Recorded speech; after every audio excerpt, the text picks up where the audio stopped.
Tapos na ba? Tapos na ba? Tapos na ba?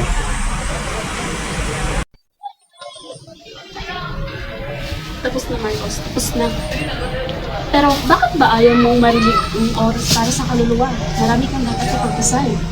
Ang iyong ama, ang panganay mong kapatid, at saka ang iyong bunso. Saka si Anita. Nasa isip niya sila, lalong-lalo na si Anita, ang dahilan kung bakit ayaw niyang marinig ang tunog animas. Naalala niya ang oras na sa kanyang buhay kung saan ay lahat ay maayos, at si Anita, kinuha ni Don Chong lahat ng nasa kanya.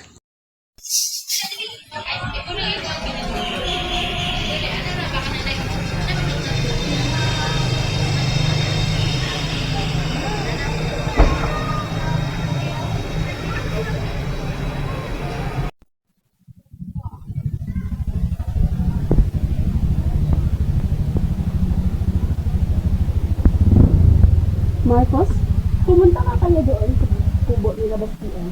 May kandahan sila at siyaw.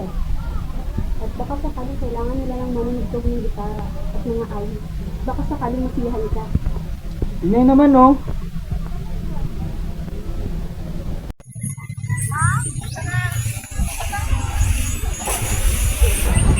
Tao po, kung umaga po sa inyong dalawa.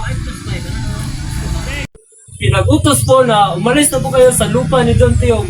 Subalit hindi naman kayo ang nagmamay-ari ng lupain ito. Inay, matulis ba ang hita ko? Anak naman! Bakit ka ba nag-iisip ng ganyan? Masama iyan at wala kang karapatang manakit ng tao kahit sino. O kahit ba may galit sila sa iyo at sa atin? Hindi ganoon ang pamamaraan ng buhay. Gayunman, sa harap ng bagong pithaya ng may-ari ng lupang kanilang binubuwisan, ay isa-isang nagbabalik sa alaala niya ang malungkot na kasaysayan ng kanilang lupang sinasaka.